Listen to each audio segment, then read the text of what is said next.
Box 13, with the star of Paramount Pictures, Alan Ladd, as Dan Holliday.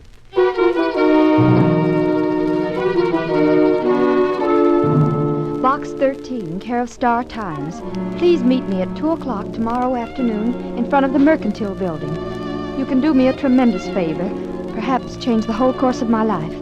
I shall be wearing a brown gabardine suit, and I'll be carrying a forest green suede hat.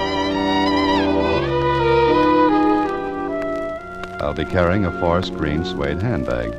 That was all. No name, no initials. Just the letter.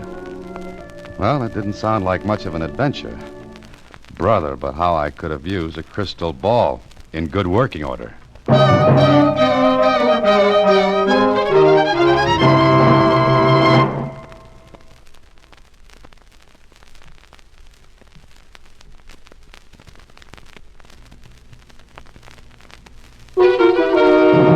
And now, back to Box 13 and Dan Holliday's newest adventure, Look Pleasant, Please.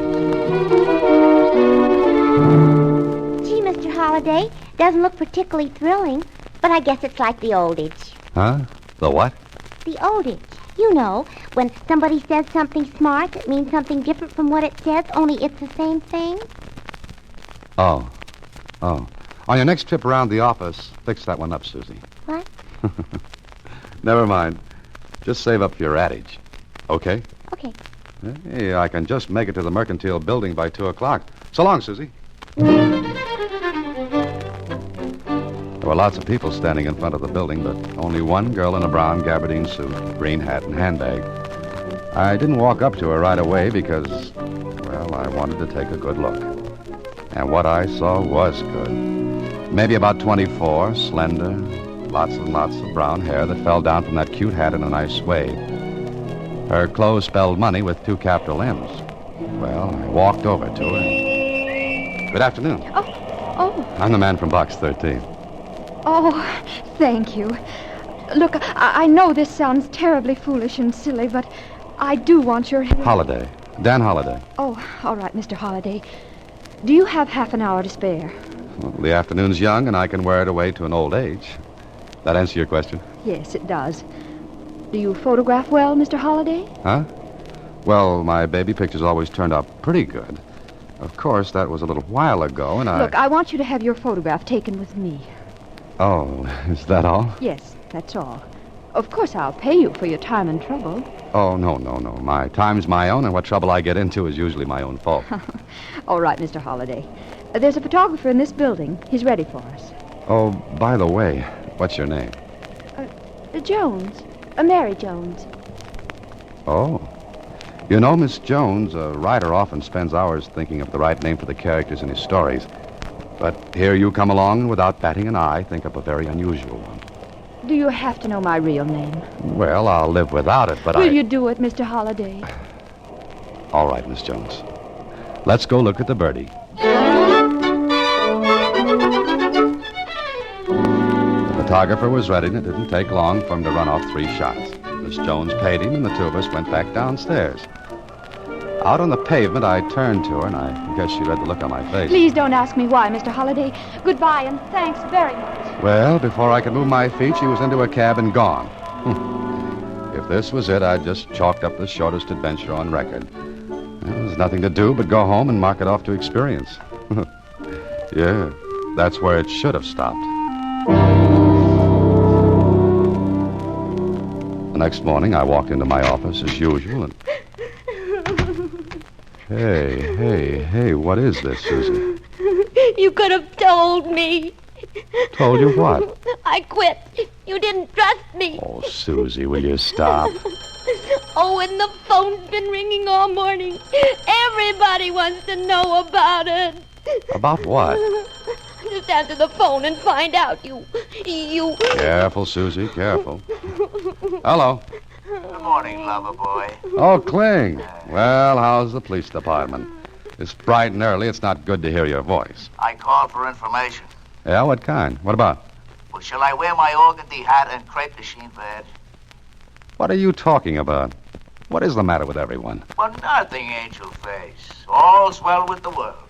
And about $15 million. Everybody's crazy. Yeah, Everybody but you. Oh, nice going, Holiday, nice going. Am I invited, or don't you want cops? It might make the thing look bad, you know. In 2 seconds, Kling, I'm going to hang up on you. What goes? Don't you ever read the papers? Or don't you know what's going on in your life? Now, listen, Oh, go arrest somebody. Now, look, Susie, what's this all about? Look at the morning paper. All right, I'm looking at... Holy mackerel. She's awful pretty. Shh, be quiet, Susie. Prominent heiress announces engagement to Dan Holliday. Dan Holliday, that's me. That's my picture with her. Sure it is. I've been framed. Oh, but you wouldn't frame a newspaper picture, would you? Shh. Marcia Jameson, beautiful heiress to Jameson Lumber Fortune announces engagement. You're just a demijohn. Don Juan. Oh, one of the two. But you could have told me. I could have told myself. Susie, if that phone rings anymore, don't answer it until I get this thing cleared up. One way or another. Goodbye. I got Marcia Jameson's address from the society editor at the Star-Times, and a half hour later I was ushered into the big library at the Jameson home. Sitting behind the desk was a youngish-looking man. He rose to meet me as I walked into the room. Ah, Mr. Holliday. I'm very happy to know you. Yeah, I wish I could say the same. I beg your pardon? Where's Miss Jameson? I've asked her to come down. Good. I suppose I'd better introduce myself.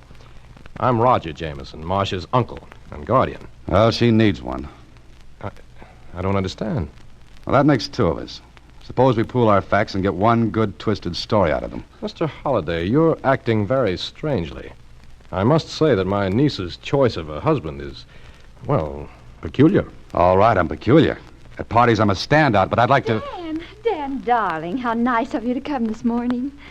What did you expect? You, of course. You've met Uncle Roger. Yes, Marcia, we've met. Oh, I want you two to like each other. Oh, fine. I love everybody in the world, but Uncle Roger, could I speak to Dan alone, please? Certainly, Marcia. You'll stay for lunch, Mr. Holliday? No, thank you. Oh, yes, he will, Uncle Roger. Good. We'll have a long talk. Now, Miss Jameson. Why did you come here? Maybe you haven't seen the morning paper. Mr. Holliday, Dan, help me. I did, and I've got engaged. Look, Miss Jameson, Marcia. I don't know you that well. We just became engaged this morning. Dan, it's imperative that you act as my fiancé until after the 16th of this month. Well, what happens then? Oh, Dan, if you'll just do what I ask until the 16th. On that day, yes, come in.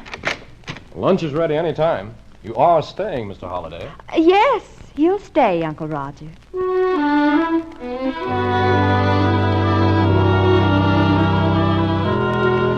One more lunch like that, and I'd have had indigestion for the rest of my life. Uncle Roger was very curious about me. He asked a lot of questions, which Marcia answered. Then, when I was ready to leave... Of course, Mr. Holliday, this engagement came as a complete surprise to me. I had no idea you and Marcia even knew each other. Well, I get around a lot, Mr. Jameson. You'd better call me Roger, Dan. Yes, there's nothing like being friendly. Well, I'm sure Dan has a lot of things to do this afternoon, Uncle Roger. We'd better let him go. Of course. We'll have plenty of time to talk about things, Dan. Goodbye. Goodbye, Mr. Roger. Oh, thank you, Dan. You were wonderful. Superb, considering I didn't know where the ball was half the time. Oh, we'll wait until the 16th, won't you? It's 5 days from now. Meanwhile, what do I tell my friends? And where do I stack the wedding presents? You can always say we broke up. Uh-huh. And I'll tell you something else, Dan. Can there be anything else? I almost wish the whole thing were true. Goodbye, Dan. And with that, I was left standing on the elegant steps of the Jameson Castle. Well, I could have put the whole thing on the line and cleared up the situation. It'd have been easy. Just deny it. Tell the whole story. Or I could stay in the play and see what the score was. I walked down the stairs, then glanced back and looked up at a window and right into Uncle Roger's eyes. Before I could smile, he let the curtains fall back in place. Okay, that made up my mind. Curiosity killed a cat, they say. All right. Yeah.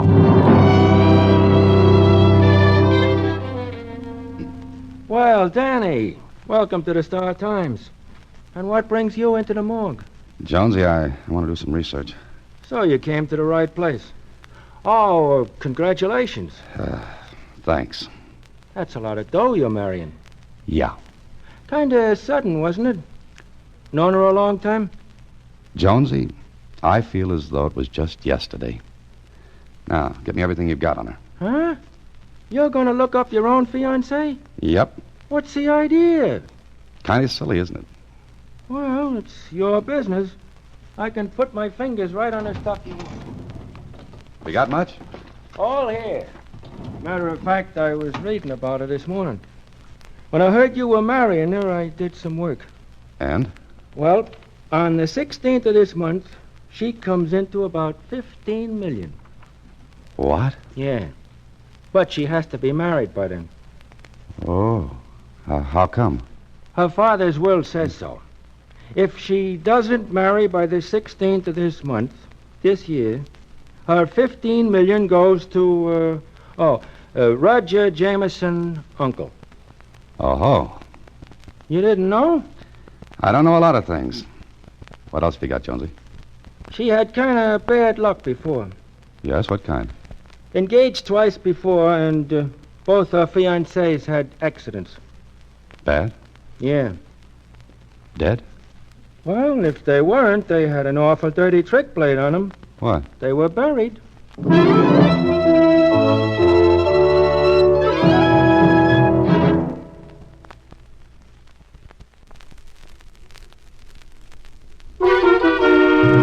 And now, back to Look Pleasant, Please. Another Box 13 adventure with Ellen Ladd as Dan Holliday. Well, there I was, all wide-eyed and innocent, engaged to marry a girl whose last two fiancés had lots of bad luck. For myself, I wasn't anxious to inherit any of that. But I had to find out a little more. So I went back to the Jameson place. The butler recognized me and let me in without announcing me. I walked down the hall and heard voices in the library. Ordinarily, keyhole listening would have been out, but, well, I heard my name. The door was open, so... I tell you, Dan, we'll go through with it. Oh, Dan. Dan, first name already, huh? Oh, don't be silly, Charles. I've got to convince everyone he is my fiancé. Well, what if he backs out before the 16th? He won't. What makes you so sure? I know. Huh? Oh, don't be stupid, Charles. I'm not stupid. I'm just careful. Darling, you know better. Well, all right, Marcia. Now, you'd really better go, Charles. After all, you... As they say in Alice in Wonderland, curiouser and curiouser. I was wondering about it when Charles came toward the door. I backed away and ducked into another room. Well, where is Dan now? I don't know, Charles, but you'd better get back to the office or Uncle Roger will miss you. All right, darling. Bye. Oh, I'll tell you when and where we can meet again, sweetheart. You know, I'm fussy about these things. Who the devil is... The name's Holiday, Charlie. I'm engaged to Marcia. How did you get in? The front door. It works. You ought to be ashamed of yourself, Charles, kissing another man's betrothed. Well, now, look, Dan, Oh, you go on, Charles. Dan, I want to explain something. They could stand it. Now, look, Holiday, Go on, Charles. Oh, very well. I'll see you. Will you come into the library, Dan? But I've got a book. Oh, please, I owe you an explanation. Okay.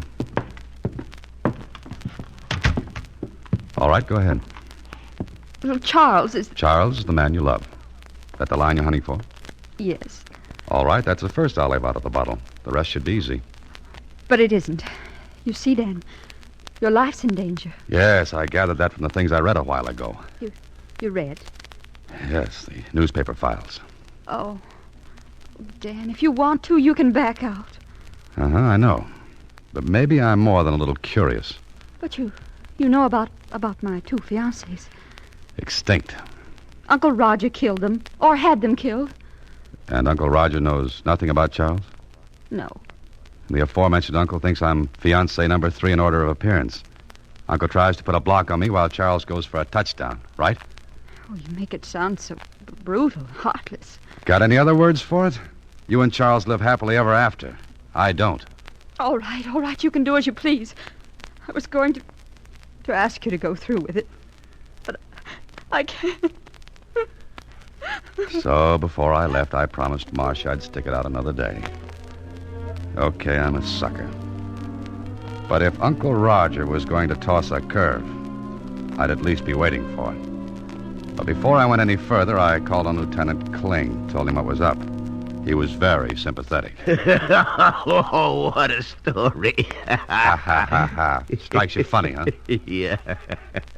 All I want to know is, was there anything that might have tied the uncle in with the deaths of Marcia's fiancés? No. You're sure? Sure I am. When I read about your engagement, I remembered her name. And? Those deaths were accidents. And the uncle? Clean. Look, Kling, maybe he's smart. Yeah, could be. There are lots of smart people in the world. Oh, but I'm not one of them. Is that it? Look, Holiday, I warned you that someday your Box 13 routine would land you in a slippery spot. Okay, it's up to you to keep your footing. Kling, just suppose I lead with my chin, and Uncle Roger takes a poke at it. Would that open up the other two cases? Well, sure. All right, maybe I'll do it. Holiday, What? look, take it easy. Why, Lieutenant, you sound concerned for me. I'd miss having to hold your hand every once in a while. Well, what are you going to do now? Call on Uncle Roger and make like a sucker.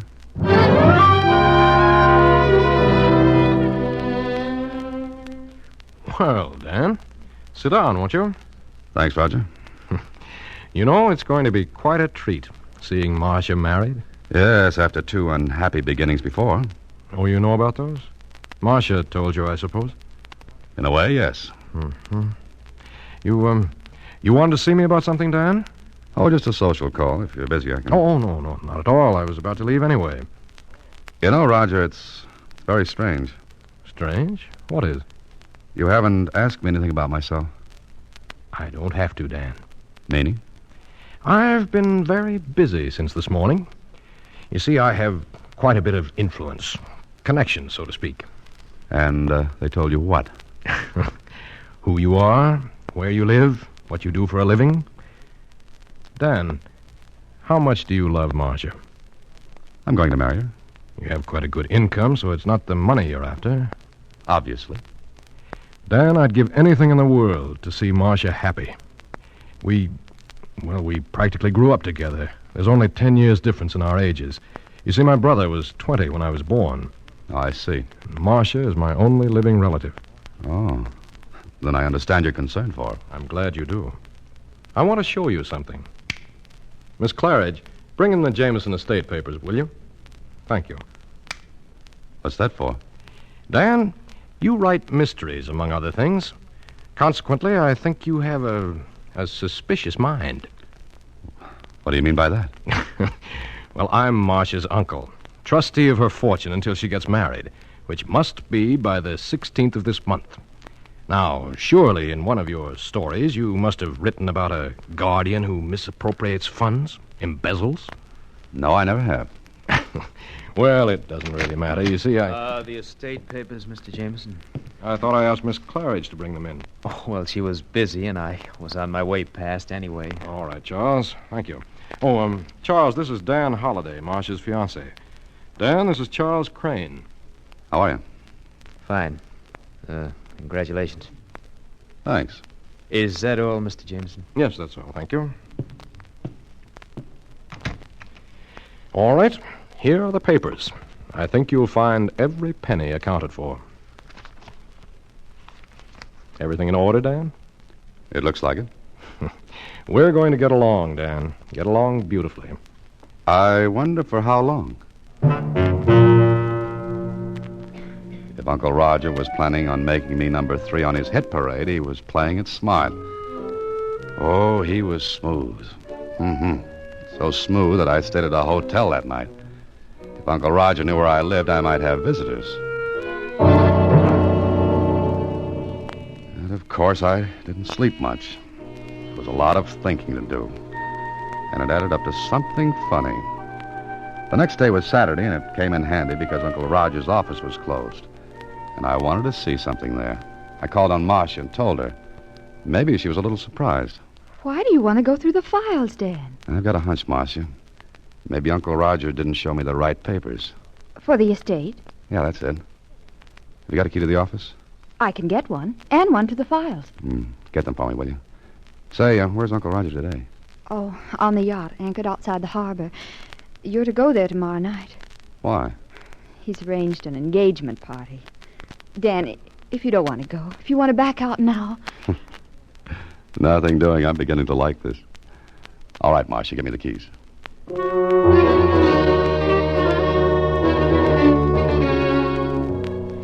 Getting into the office was easy. I went to the files marked Jameson. Yeah, the papers were there all right.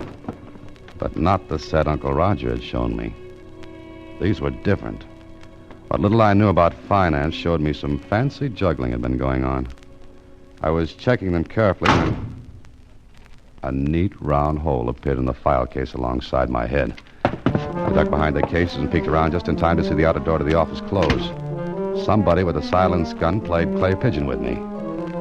So Uncle Roger was on the yacht, was he?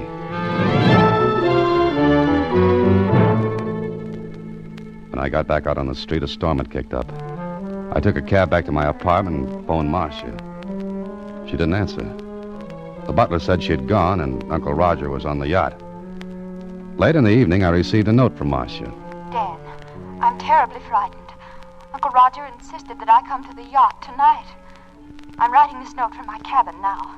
I know something dreadful will happen, so please, if you can, come at once. There are speedboats at the dock to take you out.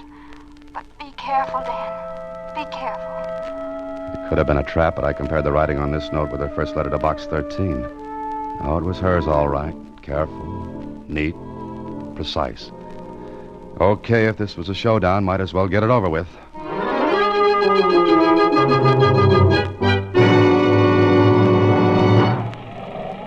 When I got there, the yacht was pitching and rolling like a bad bronc with a burr under his saddle. That all-day storm hadn't let up a bit. Then I was on board, but nobody was in sight. There was one cabin with a light inside.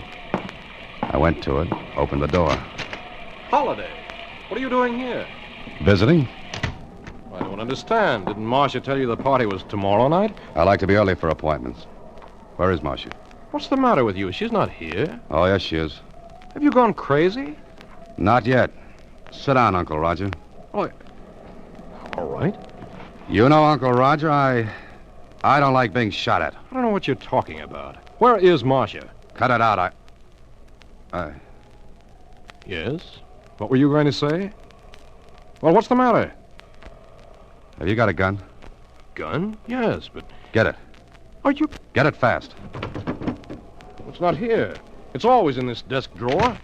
Is this what you're looking for, Uncle Roger? Charles, what are you doing here? And you might ask him what he's doing with your gun. It is yours, isn't it? Well, it looks like it. You don't think I'd kill you with my own gun, do you, Holiday? Very neat, Charlie, very neat. But the crew... Just 2 crewmen aboard. The rest won't be here until tomorrow. And that storm is convenient. Lots of noise. Something funny, Holiday? Yeah. Yeah, you are. You think you're going to get by with this, don't you? Is there anything to stop me? What is this all about? If this is a prank... Oh, no, Roger, not a joke. Definitely not. Charles and Marcia had it all planned very neatly. The accidents to her other fiancés gave these 2 beauties the idea. Charles fakes another set of papers to look as though you were embezzling, and... What? Yeah. They make it look as though you can't afford to have her married by the 16th, because if she doesn't marry, then the estate goes to you.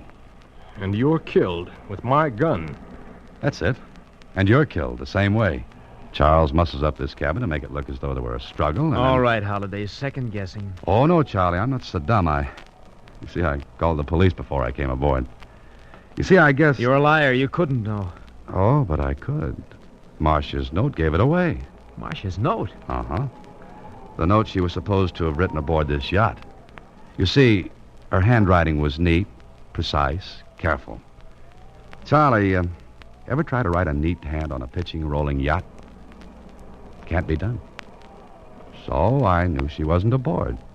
And there was only one reason she'd want to get me here. To work this frame and... Oh, hello, Lieutenant Kling. Lieutenant... Oh! Grab that gun. Holiday, is he... Charlie's gone bye-bye for a little while. Call the police in here, Dan. Where are they? Are you kidding? Lieutenant Kling is probably saving his Betty by. Me, I gotta sit down.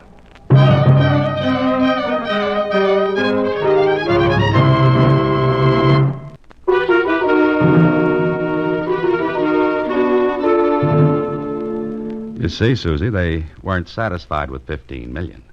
They wanted Uncle Roger's money, too. Which they would have had if that frame had worked. Uh-huh. Hey, what are you doing? What do you got there? A new camera. It's got a wonderful gadget on it that lets me get in the picture. All I do is press this button and... Oh, here, I'll show you. We'll both stand the light, see, like this. And then... Oh, no. Not again. Good night, Susie. Next week, same time, Alan Ladd stars as Dan Holliday in Box 13.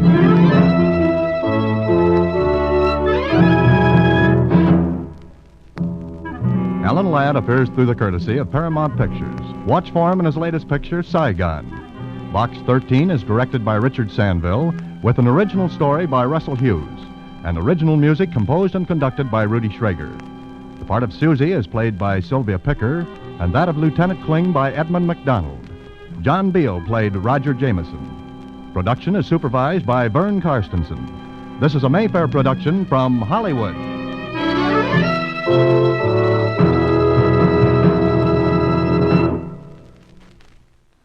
Hey, we want to say thanks for tuning in. Please like and subscribe so you don't miss any. You got a lot more of these up there. Go check them out under the playlist.